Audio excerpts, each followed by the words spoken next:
gucokeria na gucokia guoko kuri itemi-inĩ rĩa gũtigĩrĩra atĩ nĩ makĩgĩa na uiguano mwega gatagati kao na muingi. Kũringana na cukuru ũyũ na ũrĩa ũrũgamĩrĩirwo nĩ kanitha wa Church of God, koretwo makĩheana ciĩgitio cia mbura oro ũndũ ũmwe na riũa kũrĩ atwarithia a nduthi mwena ũyũ. Kũringana na mũrũgamĩrĩri wa cukuru ũyũ mũĩkaine ta ndagĩtarĩ George Ogosi, augĩte atĩ matacũkĩtie ikinya rĩrĩ kuona mathĩna marĩa makoretwo makĩgererwo nĩ atwarithia aya a nduthi.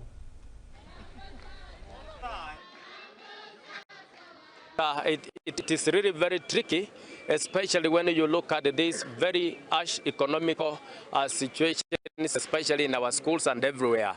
But I want to applaud the management of this institution for their prudency in terms of financial management. We have been able to save from the parents, it is a saving from the parents' levy that we normally receive. And apart from what we have been able to do internally, we decided that we can also get to the community and try to do something for them. So it is actually purely from parental savings. Tulikuwa tumenyeshewa siku nyingi sana na kupigwa jua. Lakini wakati mwalimu mkuu alipo tukaenda tukamuongelesha, akaja akatuchangia kipanda. Tumeshukuru sana na tutakuwa tunashirikiana na shule bega kwa bega ili tufanye kazi nzuri na tusaidie wananchi.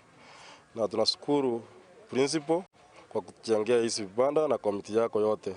Most of our members of the community, a number of them elderly, used to go very far, about 5 kilometers to fetch for water during sunny or when there is no rain. But now they have benefited from the school. And again, our school has also created an environmental club, which is very active. And every month we go out to clean our environment around the school, within the school, and around the school. Na ripoti hiyo niyo